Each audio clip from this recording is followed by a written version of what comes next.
अंतर्गत सामरी के धान उपार्जन केंद्रों से धान का उठाव धीमी गति से हो रहा है, जिसके चलते आज भी हजारों टन धान खुले में लंबे समय से रखे जाने से नुकसान हो रहा है। जिम्मेदारों की निष्क्रियता के कारण धान खराब होने के साथ साथ बेमौसम बारिश के प्रभाव से धान अंकुरित होकर पौधे के रूप में दिखाई दे रही है। सरकार के नियमों के अनुसार धान उठाव की समय अवधि बीत चुकी है। ऐसे में मिलर्स के द्वारा उपार्जन केंद्रों से धान का उठाव अब तक नहीं किया जाना लापरवाह रवैये को दर्शाता है। खरीदी बंद होने के महीनों बीत जाने के बाद भी धान का उठाव पूरा नहीं हो पाना सरकार के साथ साथ उनके सिस्टम के गैर जिम्मेदार रवैये को बता रहा है। इस पूरे मामले का जायजा लेने जब हमारे संवाददाता यूसुफ खान पहुंचे तो क्या कुछ नजारा था, आप देखिए हमारी इस खास रिपोर्ट में। दरअसल मैं बताऊं आपको कि मैं आज बलरामपुर जिले के बहुत ही सुदूर इलाका सामरी धान खरीदी केंद्र में हूं। आज लगभग धान खरीदी हुए लगभग 5 से 6 मंथ हो गया, लेकिन धान का उठाव नहीं हो पा रहा है। आखिर इस लापरवाही का जिम्मेदार कौन? आखिर इतने करोड़ों रुपया खर्च करके राज्य सरकार धान खरीदती है, लेकिन धान जो भीग रहे हैं पानी से, उसको सेफ्टी रखने का आखिर जिम्मेदार कौन है? मैं दिखाना चाहूँगा यहाँ पे कि धान का स्थिति दिखाएंगे कि ये देखिए यहाँ पे पूरा जरई लग गया है। इस धान में ये पूरा जरई लग गया है, लेकिन इसका सुध लेने वाले कोई नहीं है, कोई भी जिम्मेदार अधिकारी नहीं है। आखिर क्यों? जैसे कि यहाँ पे जो समिति के प्रबंधक हैं उनसे बात करना चाहते हैं तो वो बात करने के लिए तैयार नहीं। हमारी जानकारी के अनुसार इस अनाज का 72 घंटे के अंदर उठाव करना था, लेकिन 72 दिन पूरे हो जाने के बावजूद भी ये धान नहीं उठा हुआ। धान की बर्बादी और अब तक धान का उठाव न हो पाने पर जब हमारे संवाददाता यूसुफ खान ने यहाँ के प्रबंधक से बात करनी चाहिए तो वे कैमरे से भागते और कैमरे को बंद कराते हुए नजर आए, जिससे साफ जाहिर है कि कहीं न कहीं लापरवाही हो रही है, इसलिए उनके पास जवाब ही नहीं है। यहाँ पे जो सामरी धान खरीदी केंद्र के जो प्रबंधक हैं यहाँ पे मौजूद हैं, मैं उनसे बात करूंगा। उठाव नहीं हो रहा है, ये आप समिति के प्रबंधक हैं, धान जो यहाँ पे नहीं उठाव हो रहा है, आखिर क्यों? इसका जवाब दे कौन होगा? इतना धान जो बर्बादी हुआ है, इसका जवाब दे कौन होगा? मैं दरअसल दिखाना चाहूँगा कि आज इंडिया टाउन यहाँ पे मौजूद है और यहाँ के प्रबंधक जी बात करने के लिए तैयार नहीं। आखिर बताइएगा कौन जिम्मेदार है? आप यहाँ के समिति के प्रबंधक हैं, आप बताइए।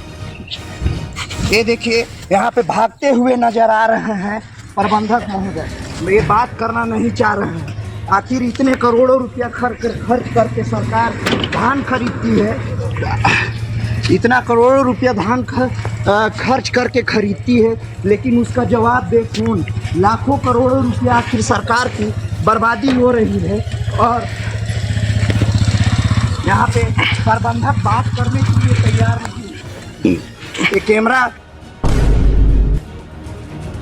कैमरा से हटाते हुए नजर आ रहे हैं। आखिर जवाब तो दीजिए इसका। आप जब जवाबदार नहीं हैं तो जो होंगे जवाबदार उसका जवाब दीजिए आप। अरे कैमरा तो कुछ नहीं, कैमरा क्यों बंद होगा? आप बताइए। यहाँ के प्रबंधक हैं लेकिन ये जवाब देने को तैयार नहीं है, आखिर क्यों? ये देखिए हमारे माइक को भी हटा रहे हैं, बोल रहे हैं नहीं मैं बात नहीं करूँगा। आप बताइए, ये जो धान यहाँ पे बर्बाद हो रहा है इसका जवाबदारी कौन लेगा?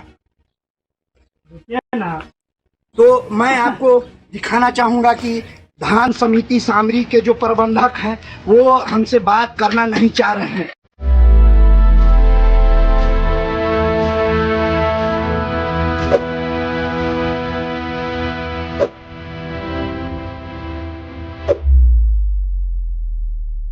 अन्नदाता इस अनाज के लिए पसीना बहाता है, अनाज उगाता है, लेकिन किसानों की मेहनत पर फिर एक बार बलरामपुर जिले में पानी फेर दिया जा रहा है।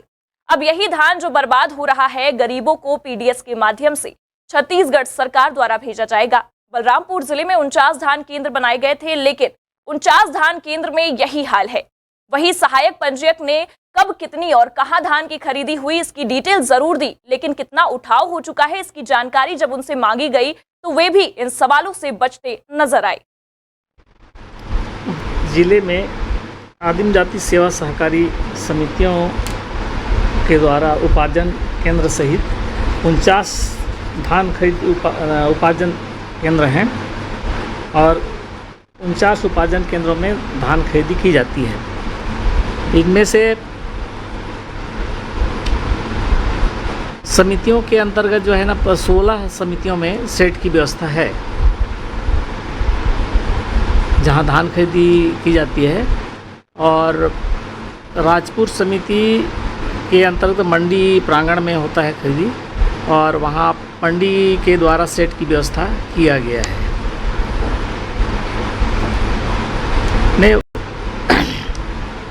तिरपाल के लिए तो सभी समितियों को हमने निर्देशित किया गया था। यहाँ जिला कार्यालय से सभी समितियों में धान के रख रखाव की सुव्यवस्थित निश्चित व्यवस्था के लिए जो है ना सुरक्षा के लिए हमने सभी समितियों को निर्देशित किया गया था और समितियों के द्वारा खरीदा भी गया था। उनके द्वारा यहाँ कुछ रिपोर्ट भी किए थे, लेकिन आकस्मिक वर्षा के चलते कहीं कहीं जो है ओलावृष्टि हुई, उससे कुछ नुकसान हुआ। उसके बावजूद भी हमने ना फिर व्यवस्था के लिए सभी समितियों को निर्देशित किया गया है। धान की बर्बादी पर कांग्रेस पार्टी के ब्लॉक अध्यक्ष का क्या कुछ कहना है, आप ये भी सुनिए, जो साफ तौर पर इस लापरवाही के लिए सरकार पर निशाना साध रहे हैं। फरवरी 2024 से धान खरीदी बंद हो गया और जब छत्तीसगढ़ में कांग्रेस की सरकार थी तो उस समय व्यवस्था ये थी हमारी कि एक तरफ खरीदी हो रहा था और एक तरफ उठाव भी चालू था। तो कभी भी ये परिस्थिति निर्मित नहीं हुई कि खरीदी बंद होने के 4 महीने के बाद तक भी समिति में धान पड़ा रहे। अभी स्थिति ये है कि कुसमी विकास खंड के 4 समिति हैं और भुलसी, कुसमी, जवाहर नगर, सामरी और एक समिति चांदोद, 5 समिति हैं। इन 5 समितियों में आज की स्थिति में लगभग 50 से 55 हजार क्विंटल धान खुले में पड़ा हुआ है। इसका जिम्मेदारी कौन लेगा? आप जाके देखिए वहां पर कि बारिश, बेमौसम बारिश इस बार बहुत ज़्यादा हुआ है, उसमें धान बहुत ज़्यादा नुकसान हुआ है। स्थिति ये हो गई है समितियों में कि नीचे से धान का बोरा सड़ के और धान में फिर से नए बाली उग रहे हैं, नया धान वहाँ उग रहा है। और आज जब ये धान का उठाव होगा, सरकार जब उठाव करेगी, संभवतः आपके खबर लगने के बाद सरकार नींद से जागे और उसको ये पता चले कि कुसमी विकासखंड में 50 से 55 हजार क्विंटल धान जो है खुले में पड़ा हुआ है। तो कमोबेशी स्थिति पूरे छत्तीसगढ़ में है। अपन कुसमी ब्लॉक की बात करते हैं। तो जब तक सरकार जागेगी और तब तक नुकसान इतना ज़्यादा हो जाएगा कि वर्तमान में अभी कम से कम 15,000 क्विंटल धान वो नुकसान होगा, उसको फेंकना पड़ेगा। बोरा पलटी करेंगे, लेबर समिति प्रबंधक उसको अगर बोरा पलटी कराते हैं तो वो अपने जेब से खर्च लगाएंगे, अनावश्यक खर्च, और एक 10 से 15 हजार क्विंटल धान का नुकसान। इसकी जवाबदेही तय होनी चाहिए कि इसके जिम्मेदार। आपने जो ये तस्वीर देखी है वो सेवा सहकारी समिति सामरी की है, जहां लगभग 16,000 क्विंटल धान खुले में रखा हुआ है और मौसम की मार झेलते हुए धान यहां पर बर्बाद हो रहा है। बारदाने खराब हो रहे हैं या फिर धान मवेशियों और पक्षियों की वजह से भी खराब हो रही है। वीडियो में साफ देखा जा सकता है कि धान के रखरखाव में लापरवाही बरतते हुए किस प्रकार से धान को बिना ढके असुरक्षित तरीके से रखा गया है। इसी तरह अन्य कई धान उपार्जन केंद्रों में जाम की स्थिति निर्मित है। इस ओर सरकार द्वारा ध्यान नहीं दिए जाने से शासन को आर्थिक नुकसान पहुंच रहा है। साथ ही धान की क्वालिटी खराब हो रही है, जिसका खामियाजा समिति को भुगतना पड़ सकता है।